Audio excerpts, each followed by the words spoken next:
نحمده ونصلي على رسوله الكريم اما بعد فاعوذ بالله من الشيطان الرجيم بسم الله الرحمن الرحيم رب اشرح لي صدري ويسر لي امري واحلل عقدة من لساني يفقهوا قولي. کل من علیہا فان، ہر چیز جو اس زمین پر ہے فنا ہونے والی ہے. فان اصل میں فانی تھا، یعنی بالکل معدوم ہو جانے والا، جیسے کبھی بنا ہی نہ ہو.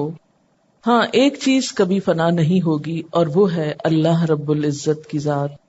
وَيَبْقَى وَجْهُ رَبِّكَ ذُو الْجَلَالِ وَالْإِكْرَامِ، اور باقی رہے گا تیرے رب کا چہرہ، یعنی تیرے رب کی ذات، ذو الجلال والاکرام، جو جلیل و کریم ہے، بزرگی اور اکرام والا ہے. مسند احمد میں ایک روایت آتی ہے کہ آپ نے فرمایا العزو بیا ذی الجلال والاکرام، اور العزو کا لفظ جو ہے یہ الزاز سے مشتق ہے، جس کا معنی ہے لازم پکڑنے کے. تو حدیث کا مطلب یہ ہے کہ اپنی دعاؤں میں یا ذی الجلال والاکرام کو یاد رکھو اور ان الفاظ کے ساتھ دعا مانگا کرو، کیونکہ وہ اقرب الی القبول ہے، یعنی اس سے قبولیت ہوتی ہے. دعاؤں میں یا ذی الجلال والاکرام کا لفظ بھی استعمال کرنا چاہیے، کیونکہ یہ بھی اللہ تعالیٰ کی خوبصورت ترین صفات میں سے ہے کہ بزرگی اور اکرام و عزت والا رب، اس کو کوئی فنا نہیں. فَبِأَيِّ آلَاءِ رَبِّكُمَا تُكَذِّبَانِ، تو تم اپنے رب کے کن کن کمالات کو جھٹلاؤ گے. یعنی دنیا کے فنا ہونے کے بعد اللہ تعالیٰ کا نظام عدل پھر ایک دفعہ حرکت میں آئے گا. جس طرح دنیا کی تخلیق کے وقت شامل تھا، اسی طرح مرنے کے بعد دوبارہ جب انسان پیدا ہوگا تو پھر اس کے نظام عدل کے تحت جزا سزا کا عمل شروع ہوگا، یوم الحساب ہوگا. اور اس حساب کتاب پر اللہ کا شکر ادا کرنا چاہیے، تاکہ ہر محنت کرنے والے اور ہر کوشش کرنے والے کو اس کی کوشش کا بہترین بدلہ مل سکے. یسألہ من فی السماوات والارض، اسی سے مانگتے ہیں، اسی سے سوال کرتے ہیں وہ سب جو آسمانوں اور زمین میں ہیں. کل یوم ہوا فی شأن، ہر آن ہر روز وہ نئی شان میں ہے. مراد اس سے یہ ہے کہ ہر چیز اپنی ضروریات پوری کرنے کے لیے اسی کے آگے ہاتھ پھیلائے ہوئے ہے، اسی سے سوال کر رہی ہے. تو پھر انسان کو مانگنے کے بعد مایوس نہیں ہونا چاہیے، مانگتے رہنا چاہیے. اگر کوئی دعا ایک دن قبول نہیں ہوتی تو دوسرے دن ہو جائے گی، کیونکہ اس کی ہر روز ایک نئی شان ہے. یہاں یہ لفظ جو اردو میں شان استعمال ہوتا ہے، عربی میں شأن کے طور پر استعمال ہوگا. شان کا معنی عربی میں مختلف ہے. اور ہر روز کا مطلب کیا ہے؟ ہر وقت، ہر آن وہ نئی شان میں ہے، یعنی ہر آن اس کا ایک نیا کام ہے. اللہ کے فیصلے اس کے سوا کسی کو معلوم نہیں. ہمارے ارادوں کو وہ جانتا ہے، اس کے بارے میں ہم نہیں جانتے اگلے لمحے وہ کیا فیصلہ کرنے والا ہے، اگلے لمحے کس کو مارنے والا ہے، کس کو پیدا کرنے والا ہے، کس کو بیمار کرنے والا ہے، کس کو صحت بخشنے والا ہے.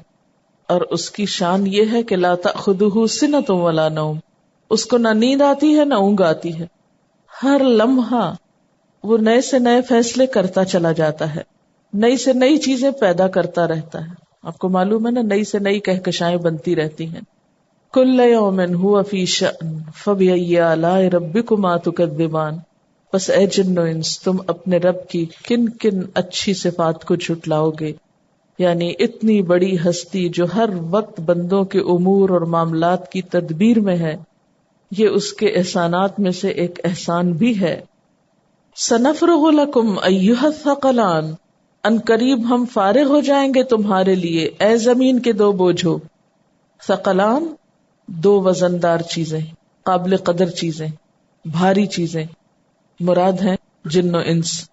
ثقل کہتے ہیں نا گراں بار چیز کو، بوجھل اور وزنی چیز کو. اہم چیز کے لیے بھی استعمال ہوتا ہے اور بوجھ بننے کے معنوں میں بھی استعمال ہوتا ہے. یعنی وزن کا لفظ جو ہے یہ دونوں معنوں میں استعمال ہوتا ہے. مثلاً آپ کہیں کہ فلاں شخص کی بات میں بہت وزن ہے، یہ ایک پازیٹو سائن ہے. لیکن اگر آپ کہیں فلاں شخص تو زمین کا بوجھ ہے، یہ ایک نیگیٹو صفت ہے کہ کسی شخص کا اپنے کام کو درست طور پر نہ کرنا اور زمین کا بوجھ بن جانا. تو مراد اس سے دونوں یعنی جن و انس کی اہمیت بھی ہے، اس کا ذکر بھی ملتا ہے اس میں، اور اس کے ساتھ ساتھ ان کی نافرمانی کی وجہ سے ان کا بوجھ ہونا بھی مراد ہے. اب دیکھیں نا، کوئی انسان کسی پر کب بوجھ بنتا ہے؟ جب وہ اپنی ذمہ داریاں پوری نہ کرے.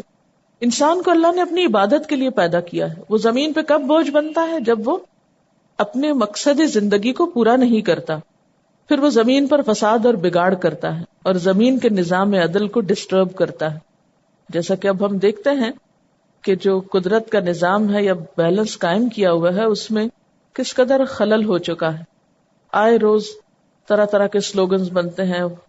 اب یہ سپیشیز ختم ہونے والی، آئندہ 50 سال میں یہ جانور نظر نہیں آئے گا. یہ سب کچھ دراصل کیا ہے؟ انسان ہی کے فساد کا نتیجہ، کہ جس نے اس سائیکل میں رخنیں ڈال دی اور اس نظام عدل کو خراب کیا ہے.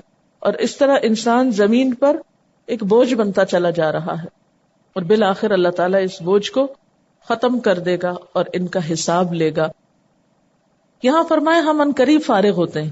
اس کا یہ مطلب نہیں کہ اللہ تعالیٰ ایسے مصروف ہیں کہ وہ ابھی ہماری طرف توجہ نہیں کر سکتے تو اس لیے ہمارا حساب ڈیلے ہو رہا ہے تو ہم یہاں زندہ ہیں. نہیں، مراد اس سے یہ ہے کہ ابھی تمہاری باری نہیں آئی، ٹھہر جاؤ. اللہ تعالیٰ ابھی تخلیق کر رہے ہیں، نئی شان اور آن میں ہے، نئی نئی چیزیں پیدا کر رہے ہیں. پھر ایک وقت آئے گا کہ تمہارے حساب کتاب کا وقت ہو جائے گا اور پھر وہ عمل بھی اپنے وقت پہ شروع ہو جائے گا. تو یہ محاورے میں بولا گیا ہے. دراصل اس سے یہ محسوس ہوتا ہے کہ جیسے اللہ تعالیٰ حساب کے جلد آنے کی طرف متوجہ کر رہے ہیں، کہ تم سمجھتے ہو کہ حساب ہونا نہیں، وہ دن آنا نہیں، وہ بہت جلد آ رہا ہے، اور عنقریب ہم پوری توجہ کے ساتھ تمہارا حساب کتاب لیں گے. جب ہم کہتے ہیں نا کہ فلاں کام فارغ ہو کے کریں گے، فارغ وقت میں کریں گے، تو اس کا کیا مطلب ہوتا ہے؟ کہ پھر اسی میں ہی پوری توجہ ہوگی. جب حساب ہوگا تو بھرپور طریقے سے ہوگا، پورا پورا ہوگا. فَبِأَيِّ آلَاءِ رَبِّكُمَا تُكَذِّبَانِ، تم اپنے رب کی کن کن نعمتوں کو، کن کن احسانات کو جھٹلاؤ گے. یا معشر الجن والانس، اے جن و انس کے گروہ، ان استطعتم، اگر تم استطاعت رکھتے ہو، ان تنفذوا من اقطار السماوات والارض، کہ تم پار ہو جاؤ آسمان و زمین کے کناروں سے. تنفذو کا لفظ جو ہے یہ نفذ سے ہے. نفوذ کا معنی ہوتا ہے چیرنا، نکل جانا، آر پار ہو جانا. یعنی جیسے لوہے کی سلاخ کے ایک سرے کو آگ پہ گرم کیا جائے تو تھوڑی دیر بعد وہ گرمی یا گرمائش دوسرے سرے تک بھی آ جاتی ہے، یعنی اس میں نافذ ہو جاتی ہے، اس میں پار ہو جاتی ہے. اسی طرح کسی قانون کا نافذ ہونا، کسی چیز کا نفوذ ہونا، یعنی اس کا اثر ہونا. تو نفذہ کا معنی کیا ہوتا ہے؟ آر پار ہونا. تو اے جن و انس، اگر تم سمجھتے ہو کہ تم زمین و آسمان کے کناروں سے کہیں دوسرے پار نکل جاؤ گے، بھاگ نکلو گے، تو یہ ممکن نہیں. فنفذو، بھاگ دیکھو، پار ہونے کی کوشش کرو. لا تنفذون، نہیں تم پار ہو سکتے، الا بسلطان، مگر ایک زور کے ساتھ. یعنی تم بھاگ کر تو کہیں نہیں جا سکتے. اللہ سے بھاگنے کی طاقت کسی میں نہیں. بھاگ کے کوئی جائے گا بھی کہاں؟ جہاں بھی جاؤ گے وہیں اللہ تعالیٰ کی ذات موجود ہے، اور اس کے فرشتے بھی ہر طرف سے لوگوں کو گھیرے ہوئے ہیں، کہیں نہیں نکلنے دیتے. اور اگر یہاں مراد آسمان کے کنارے یا وہ اسفیئرز لیے جائیں تو مراد یہ ہے کہ ان سے نکلنے کے لیے بھی تمہیں بہت قوت چاہیے. تو یہاں پر صرف یہ نہیں کہا گیا کہ تم کر ہی نہیں سکتے، اس کی بجائے یہ کہا گیا ہے کہ ایسا کرنے کے لیے تمہیں زیادہ بڑی قوت چاہیے. اور یہ بات ثابت شدہ ہے کہ انسان جب چاند کی طرف گیا تو زمین کا جو اسفیئر ہے، یعنی اس کا جو غلاف ہے، اس سے باہر نکلنے کے لیے شدید قسم کی طاقت درکار تھی. یعنی زمین سے نکل کر آسمانوں کی طرف جانے کے لیے تمہیں بڑا زور چاہیے. اور وہ بھی آپ دیکھیے کہ انسان زیادہ سے زیادہ ایک سیارے تک پہنچا نا، ایک سے دوسرے تک، اور وہاں بھی اللہ تعالیٰ ہی کا قانون ہے، وہاں اسی کی قدرت ہے، وہاں اسی کا قانون نافذ ہے. اس لیے تم بھاگ کر جاؤ گے بھی تو کہاں؟ یعنی کوئی زمین سے اٹھ کے کسی اور پلانٹ پہ بھی جا بیٹھے تو بھی اللہ کی قدرت میں ہے، تکبر کی تو ضرورت ہی نہیں ہے. دنیا سے جنت تک پہنچنے کے لیے بہت مشقت کی ضرورت ہے، بہت محنت کا کام کرنے کی ضرورت ہے، آسان راستہ نہیں ہے. زمین کی کشش جو ہے وہ کھینچتی ہے، چیزوں کو اوپر نہیں جانے دیتی. اس کشش سے باہر آنے کے لیے بڑا زور چاہیے. یعنی انڈائریکٹلی تو بہت سے میننگ اس میں سے نکلتے ہیں، لیکن اصل مقصد اس کا وہی ہے کہ انسان اللہ کی نافرمانی کر کے بھاگنے کی نہ سوچے، بھاگ نہیں سکتا. فَبِأَيِّ آلَاءِ رَبِّكُمَا تُكَذِّبَانِ، تو تم اپنے رب کی کون کون سی نعمتوں کو جھٹلاؤ گے. يُرْسَلُ عَلَيْكُمَا شُوَاظٌ، یعنی بھاگنے کی کوشش کرو گے تو تم پہ آگ کا شعلہ چھوڑ دیا جائے گا. یرسل، چھوڑ دیا جائے گا. شواظ من نار، سارے کا معنی کیا ہوگا؟ آگ کی لپٹ یا شعلہ. ونحاس، اور دھواں. فلا تنتصران، جس کا تم مقابلہ نہ کر سکو گے، مدد نہ دیے جاؤ گے. شواظ کہتے ہیں شعلے کو جس میں دھواں نہ ہو، یعنی خالص آگ کا شعلہ جس میں دھوئیں کی آمیزش نہ ہو.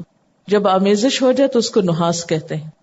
یعنی خالص آگ بھی تم پہ بھیجی جائے گی اور دھوئیں والی آگ بھی. اچھا، اسی طرح نحاس تانبے کو بھی کہتے ہیں، پگھلا ہوا تانبا. تو مجاہد اور قتادہ کہتے ہیں کہ یہ وہ تانبا ہے جو دوزخیوں کے سروں پہ انڈیلا جائے گا. قیامت کے دن جو شخص بھی بھاگنے کی کوشش کرے گا تو فرشتے اس کو پکڑ لیں گے. اگر اس نے ذرا بھی کوئی ہوشیاری دکھائی تو آگ کے شعلے اور دھواں چھوڑ کر یا پگھلا ہوا تانبا ان پہ پھینک کر ان کو روک لیا جائے گا. فلا تنتصران، اللہ کے عذاب کو ٹالنے کی تم میں کوئی قدرت نہ ہوگی. انتصار کا معنی ہوتا ہے کسی ظلم اور زیادتی کا بدلہ لینا، اپنا دفاع کرنا. یعنی جب تم اللہ کے حساب کتاب سے بھاگنے کی کوشش کرو گے تو کامیاب نہ ہو سکو گے. تمہیں مجبوراً وہیں کھڑا ہونا پڑے گا جہاں تم حکم دیے جاؤ گے. فَبِأَيِّ آلَاءِ رَبِّكُمَا تُكَذِّبَانِ، اے جن و انس تم اپنے رب کی کن کن قدرتوں کا انکار کرو گے. فَإِذَا انشَقَّتِ السَّمَاءُ، پھر جب آسمان پھٹ جائے گا. فَكَانَتْ وَرْدَةً كَالدِّهَانِ، تو وہ سرخ تیل کی تلچھٹ جیسا یا سرخ چمڑے جیسا ہو جائے گا. انشقاق کا لفظ جو ہے یہ شق سے ہے، شین قاف قاف، کسی سخت چیز کا پھٹ کر دو حصے ہو جانا. جسے آپ نے پڑھا اقتربت الساعة وانشق القمر، تو شق کہتے ہیں سخت چیز کا پھٹ کے دو حصوں میں بٹ جانا. فَإِذَا انشَقَّتِ السَّمَاءُ، جب آسمان پھٹ جائے گا. فَكَانَتْ وَرْدَةً، تو وہ پنک رنگ کا ہو جائے گا، گلاب کے پھول کی طرح. وردہ کہتے ہیں گلاب کے پھول کو، گلابی رنگ کے لیے بھی استعمال ہوتا ہے، پنک کلر کے لیے. یعنی آسمان کے پھٹنے پر جو منظر نظر آئے گا آسمان کا، اس کا رنگ لال ہوگا. کدہان، جیسے دہان ہوتا ہے. دہان کیا ہے؟ سرخ چمڑے کے لیے استعمال ہوتا ہے، تیل کی تلچھٹ یا سرخی مائل چیز کے لیے. آپ دیکھیے کہ سورۃ التکویر میں آتا ہے وَإِذَا السَّمَاءُ كُشِطَتْ، جب آسمان کی کھال اتار دی جائے گی. آسمان پھٹ گیا، ایک پردہ یہ جو اس وقت ہمیں نیلا آسمان نظر آتا ہے یہ ہٹا دیا جائے گا. اب آسمان کا ایک دوسرا رنگ نظر آئے گا، اور وہ رنگ کیسا ہوگا؟ سرخ یا پنک کلر کا. تھوڑی دیر کے لیے تصور کیجئے کہ آسمان کی نلاہٹ سرخی میں بدل جائے. کبھی ایسا بھی ہوتا ہے نا، گرمیوں میں جب کبھی آندھیاں آتی ہیں، کچھ علاقوں میں جب سخت گرمی کے موسم میں آندھی آتی ہے تو اس کے بعد آسمان پر سورج کی روشنی کے ساتھ جب وہ مٹی سی مل جاتی ہے تو بہت عجیب سا رنگ ہو جاتا ہے، سرخی مائل سا، جیسے شفق کا رنگ عموماً سورج کے غروب ہوتے وقت ہوتا ہے. یہاں تو عموماً شفق بھی یلوش ہوتی ہے، پنکش کم ہوتی. تو وہ اگر ذرا سی بھی زیادہ ہو جائے تو ایسے دہشت سی آنے لگتی ہے، ہال اٹھنے لگتا ہے کہ یہ آسمان کے رنگ کو کیا ہو گیا. تو اس وقت جو موجودہ رنگ ہے آسمان کا یہ بہت پیسفل کلر ہے، بہت پرسکون رنگ ہے. لیکن قیامت کے دن یہ سب تبدیل کر دیا جائے گا. جیسے زمین کے بارے میں آتا ہے نا، یوم تبدل الارض غیر الارض، جس دن زمین بدل کر کچھ سے کچھ کر دی جائے گی. اسی طرح آسمان کا پردہ ہٹا کر بھی ایک اور رنگ دکھایا جائے گا، اور وہ وردتن کدہان ہوگا، جس کا رنگ ہی انسانوں کو دہلانے کے لیے کافی ہوگا. آسمان کے جو لال کلر کا ذکر کیا گیا ہے یہ بہت ڈسٹربنگ کلر ہے، اور بہت ایک شدت اور ایک غضب کی علامت کے طور پر بھی ہے. یعنی وہ دن کوئی معمولی دن نہیں ہوگا. جیسے پیچھے بھی ہم نے پڑھا نا وَالسَّاعَةُ أَدْهَى وَأَمَرُّ کہ قیامت بڑی سخت چیز ہے اور بڑی کڑوی ہے. اچھا اس کو ایک اور مثال سے بھی سمجھی. اگر انسان کی کھال کھینچ دی جائے تو کون سا رنگ نکلتا ہے نیچے سے؟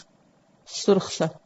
اسی طرح آسمان کی کھال جب اتار دی جائے گی تو سرخ سرخ آسمان نظر آئے گا.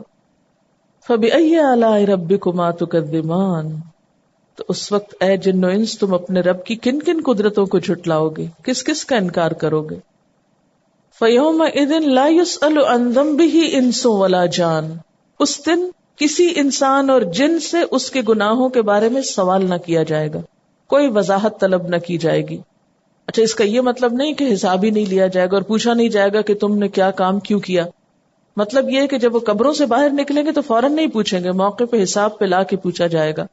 اور اسی طرح گناہوں کے بارے میں نہ پوچھنے کا مطلب یہ ہے کہ ان کی وجوہات نہ پوچھی جائیں گی. دنیا میں تو ہم طرح طرح کی تعویلیں تلاش کرتے رہتے ہیں نا کہ اللہ تعالیٰ کو ہم یہ کہیں گے ہمارا ماحول ایسے تھا، وہ فلاں مجبوری ہو گئی، فلاں مشکل ہو گئی، وہاں اس طرح کی کوئی تعویلیں دلیلیں کسی سے نہیں پوچھی جائیں گی. غلط کام کرنے کے سبب نہیں معلوم کیے جائیں گے، جو جس سزا کا مستحق ہوگا وہ اس کو دے دی جائے گی. وَقَدْ قَدَّمْتُ إِلَيْكُمْ بِالْوَعِيدِ جیسا سورۃ قاف میں گزرا ہے. اور ویسے بھی خود اگر انسان بولنا چاہے گا تو منہ بند کر دیا جائے گا، اس کے جسم کے اعضاء بولیں گے. یعنی انسان سے نہیں پوچھا جائے گا، مراد اس کے زبان سے نہیں باتیں معلوم کی جائیں گی. ویسے ہی بہت سی گواہیاں موجود ہوں گی لیکن حساب کتاب تو ہوگا. اور پھر یہ کہ انسان ویسے بھی اپنے گناہوں سے منہ موڑنا چاہیں گے اور اپنے الزامات دوسروں کو دینا چاہیں گے اور اپنے لیڈرز کو اور بڑوں کو بلیم کریں گے اور جھگڑیں گے، جن جھگڑوں کا ذکر قرآن پاک میں تفصیل کے ساتھ گزر چکا ہے. فرمایا نہ تو وہ لا تختصموا لدی میرے حضور جھگڑے نہ کرو، یا ما یبدل القول لدی میرے حضور بات بدلی نہیں جاتی. یہ سب تعویلات کے انبار جو ہم نے دنیا میں تراش رکھے ہیں اپنے غلط کاموں کے لیے، قیامت کے دن کچھ بھی کام نہ آئیں گے. فَبِأَيِّ آلَاءِ رَبِّكُمَا تُكَذِّبَانِ يُعْرَفُ الْمُجْرِمُونَ بِسِیمَاهُمْ پہچانے جائیں گے مجرم اپنے چہروں سے، اپنے نشانات سے. سیما کا معنی ہوتا ہے نشانی اور علامت. اہل ایمان کی علامتیں کیا ہوں گی؟ ان کے وضو کے اعضاء چمک رہے ہوں گے، اور گناہگاروں کے چہرے سیاہ ہوں گے، دہشت زدہ ہوں گے، آنکھیں خوف زدہ ہوں گی، چہرے اترے ہوئے ہوں گے، آوازیں دبی ہوئی ہوں گی، پسینے چھوٹے ہوئے ہوں گے. تو ہر شخص اپنے عمل کے مطابق اپنا چہرہ لیے ہوئے آئے گا. یعرف المجرمون بسیماہم مجرم اپنے چہروں سے ہی پہچان لیے جائیں گے. اس لیے پوچھنے کی کیا ضرورت ہے کہ تم کس کس گناہ کو کر کے آئے ہو، گناہ تو ان کے چہروں پہ لکھے ہوئے ہوں گے. فَيُؤْخَذُ بِالنَّوَاصِي وَالْأَقْدَامِ پھر پکڑ لیے جائیں گے پیشانی کے بالوں اور قدموں سے. یہ بڑا ہیبت ناک سین ہے. مجرموں کو پیشانی کے بال اور پاؤں سے پکڑ لیا جائے گا. ایسا شخص بھاگ کیسے سکتا ہے؟ ماتھے کے بال پکڑ لیے جائیں اور کسی کے پاؤں پکڑ لیے جائیں، وہ جتنا بھی تڑپے وہ کدھر بھاگ سکتا ہے؟ اور یہ جہنم میں پھینکے جانے کی تصویر ہے کہ بھاگیں گے کہاں؟ ایک طرف سے بال اور ایک طرف سے پاؤں پکڑ کے اٹھا اٹھا کے پٹخائے جائیں گے. تندور جلاتے ہوئے دیکھا ہے کبھی کسی کو؟ جو اس میں لکڑیاں پھینکی جا رہی ہوتی ہیں، کبھی وہ سین دیکھا ہے؟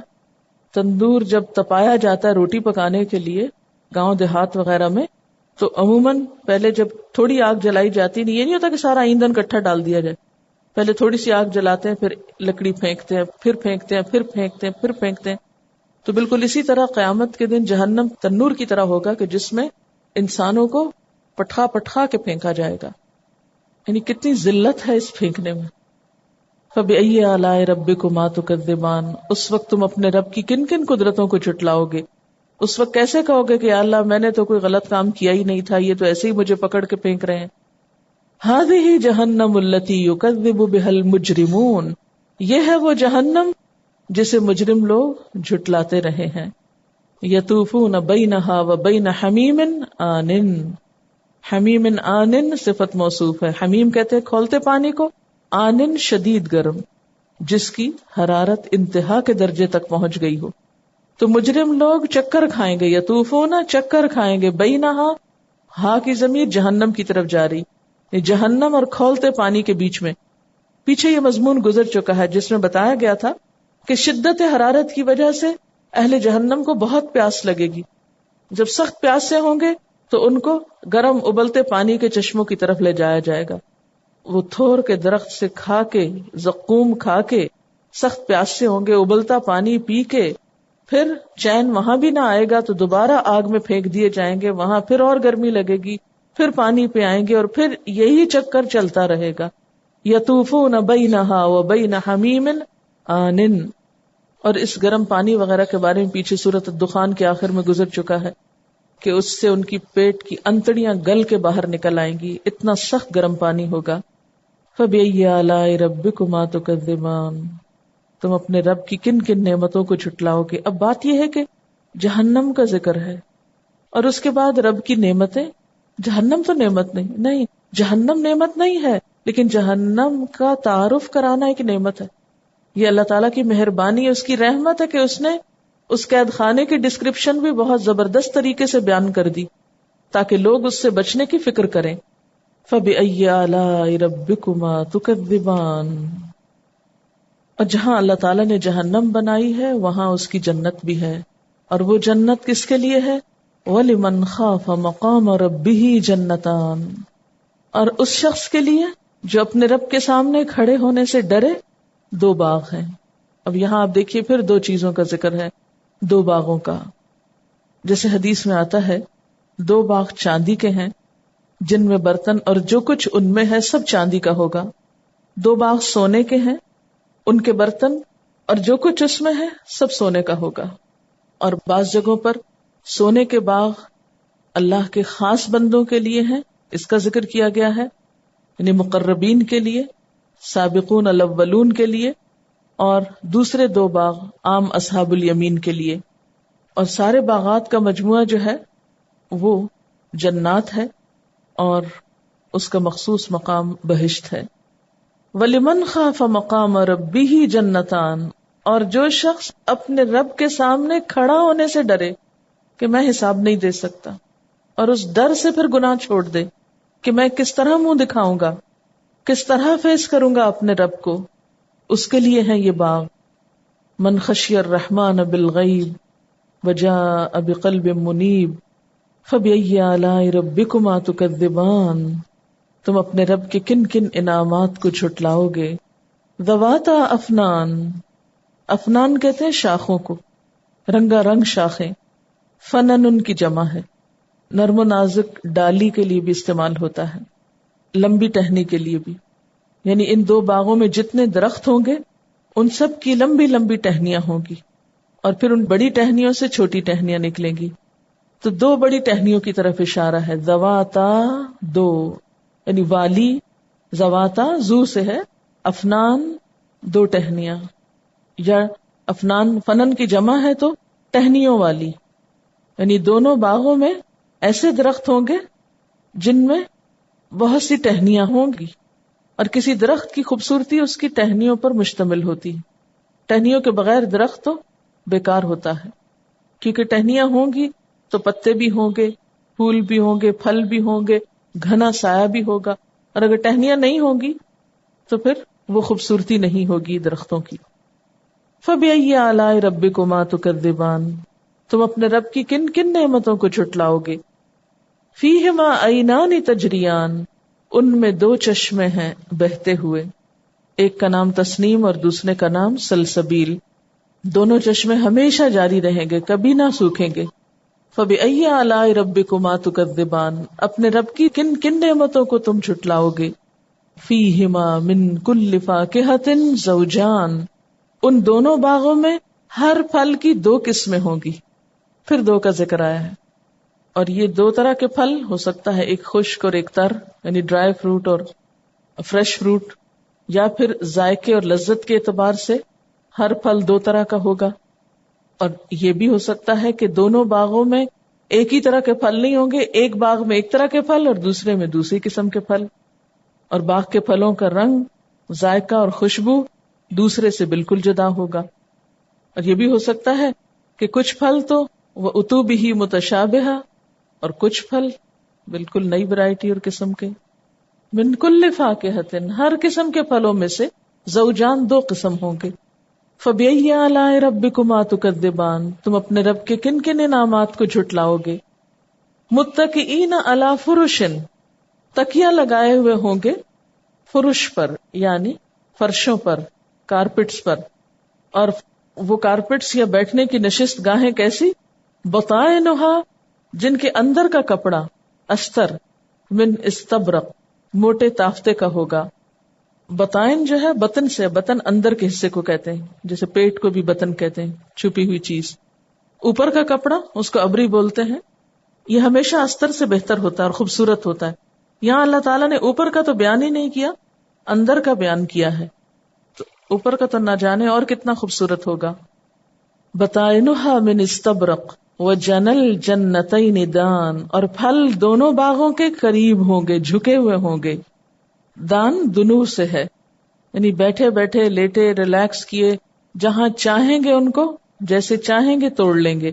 جیسے سورۃ الحاقہ میں آتا ہے قطوفہا دانیہ، ان کے پھل جھکے ہوئے ہوں گے. فبأی آلاء ربکما تکذبان، اپنے رب کے کن کن انعامات کو تم جھٹلاؤ گے. فیہن قاصرات الطرف، ان باغوں میں، ان جنتوں میں، ان نعمتوں میں، قاصرات جھکانے والیاں، الطرف نگاہ کی، نگاہیں جھکانے والیاں، یعنی جنتیوں کی بیویوں کی طرف اشارہ ہے کہ جھکی نگاہوں والیاں ہوں گی، نگاہ کو روکنے والیاں، پاک دامن عورتیں ہوں گی، جن کی نگاہیں اپنے شوہر کے علاوہ کسی دوسرے پر نہیں پڑیں گی. نہایت شرمیلی اور باحیا ہوگی، اور عورت کا یہ حیا ہی اس کا اصل حسن ہے. اور جو عورت اپنی نگاہ کی حفاظت نہ کر سکے، جو نگاہ میں خیانت کرتی ہو، اس کے اندر کوئی حیا نہیں، اور جہاں حیا نہیں وہاں ایمان بھی نہیں. تو جنت میں جانے والی اور جنت میں جنتیوں کی ہم رفیق شرمیلی باحیا نگاہوں کی حفاظت کرنے والی عورتیں ہوں گی. لم یطمثہن انس قبلہم ولا جان، نہیں چھوا ہوگا ان کو کسی انسان نے ان سے پہلے اور نہ جن نے، کسی انسان اور جن نے اس سے پہلے ان کو ہاتھ نہ لگایا ہوگا. یہاں پر یطمثہن کا لفظ ہے، تمس کہتے ہیں حیض کے خون کو، اور اسی طرح کماری لڑکی کے ساتھ جسمانی تعلق قائم کرنے کو، یعنی اس سے پہلے وہ انٹچڈ ہوگی. اور دنیا میں جو کسی کی بیوی ہوگی اور جنت میں بھی اس کی بیوی بنے گی، تو اس کے بارے میں بھی قرآن پاک میں آتا ہے کہ ہم ان کو نئے سرے سے جوان بنا کے پیدا کریں گے، اور وہ بھی اس طرح ہوں گی جیسے کنواری لڑکی ہوتی ہے. فیہن قاصرات الطرف لم یطمثہن انس قبلہم ولا جان. تو اس سے پتہ چلتا ہے کہ جنت کی نعمتیں اور جنت میں بیویاں صرف انسانوں ہی کی نہیں، جنات کی بھی ہوں گی. اور جیسے دنیا میں بعض اوقات کسی لڑکی کو جن پڑ جاتا ہے، تو جنت کی عورتوں کو جنات کا کوئی سایہ نہ ہوگا، کیونکہ اس کے بعد وہ دماغ میں بھی خلل آ جاتا ہے، اور دنیا میں طرح طرح کی پریشانیاں جو ہیں ان کا سامنا کرنا پڑتا ہے جس کے ساتھ یہ معاملہ ہو. لیکن وہاں پر عورتیں ہر قسم کے نقص اور عیب سے خالی ہوں گی.